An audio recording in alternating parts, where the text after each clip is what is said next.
Alofa Lava and welcome back to our English Bulletin. Tonight's headlines. Government is awaiting post-mortem results to determine the cause of death of a salmon seasonal worker that died suddenly in New Zealand last week.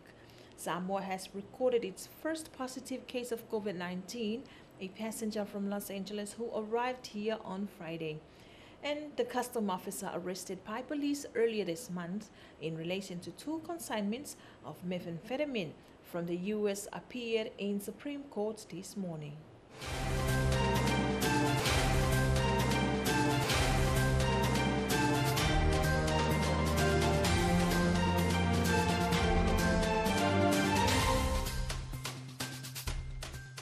Leading our bulletin tonight, government is awaiting post-mortem results to determine the cause of death of a salmon seasonal worker that died suddenly in New Zealand last week. Here's more on this report.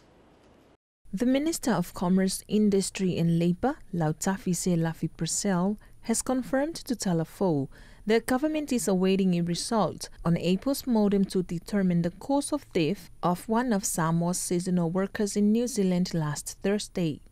Lautafi told Talafou that according to speculated reports, Sebastiano Yerome, one of Samoa's seasonal workers temporarily employed in New Zealand, had a seizure shortly after undergoing the required COVID-19 pre-departure tests and died later on that same day. According to Lautafi, whose ministry oversees Samoa's seasonal employment scheme, Yerome was supposed to be returning on the repatriation flight that arrived in Samoa last Friday, a day after his sudden passing. Sebastiano Yerome is in his 30s, was a husband and father who was known to have been part of the seasonal worker scheme for a number of years. Rosalia Stefano for Talafou. Samoa has recorded its first positive case of COVID-19, a passenger from Los Angeles who arrived here on Friday. Alisa Lawano Famaoni has this story. Director General of Health, Lauso Dr. Taki Nasiri, today confirmed that a 16-year-old male returning to Samoa with his mother from Los Angeles had tested positive to the COVID-19 virus upon arrival last Friday. Lauso added that a further 7 suspected cases, including the young man's mother, were also tested. However, after repeat tests have come back with negative results. The 16-year-old male's repeat test, however, came back positive. Lauso informed the media that the male is being closely monitored in managed isolation at the isolation unit at Matotua. New York Chairman Angafili advised the media that the young man's samples will be sent to New Zealand for further testing on the next flight to New Zealand. New York is reminding the public that the country is at alert level 1 and is encouraging the preventative measures of using face masks and social distancing rules be adhered. All 240 passengers that arrived on the same repatriation flights last week are being quarantined for 21 days. Francis Asuluvengalipa for Talafou. The custom officer arrested by police earlier this month in relation to two consignments of methamphetamine from the USA appeared in Supreme Court this morning. Daitri Tautua has this story. The customs officer Pu'eleo Sefululua Pista, who is accused of importing illicit drugs in the country from the United States of America, appeared before Justice Fepulea'i Ampirosaroma this morning. Pesita is implicated in a case involving a shipment of methamphetamine from the U.S., valued at around 1.4 million tala, that was concealed in cereal boxes and seized by the Ministry of Customs together with the police at the border entry. Pesita is understood to have been employed by the Ministry for Customs and Revenue for approximately 10 years. The lawyer for the accused, Afalisa, filed for bail for his client and requested the prosecution to serve them with the charging documents. Prosecution, however, told the court that the matter is initially set for mentioning on the 1st of March, by which time they will make the final charges available. The application for bail will be mentioned next week, Monday.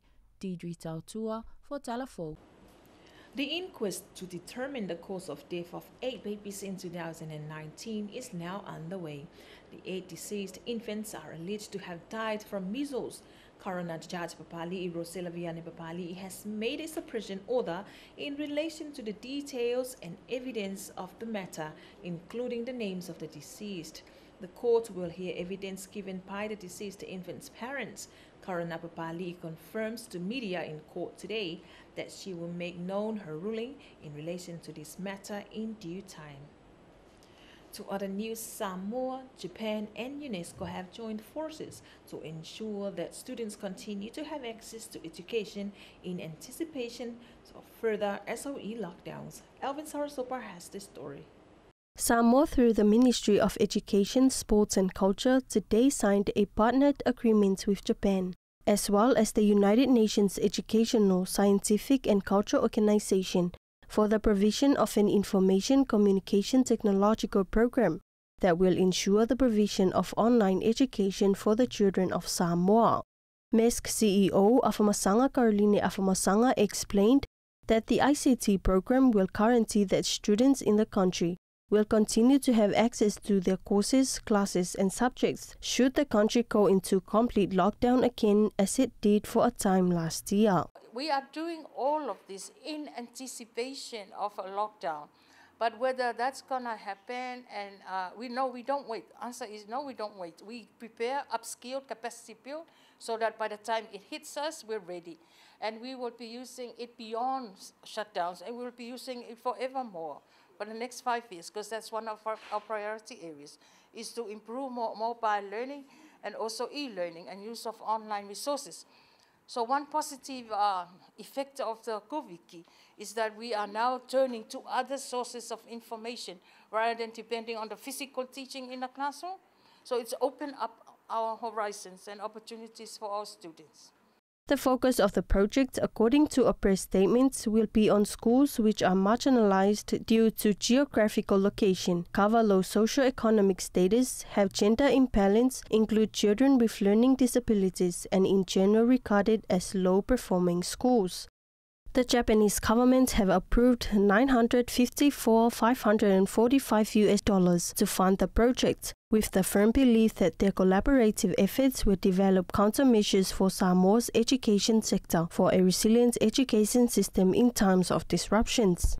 As we progress through in our collaboration effort to combat the COVID-19 and its new variant, we tend to explore more possible avenues to ensure that our normal activities is not hindered nor remain disrupted for longer periods of time.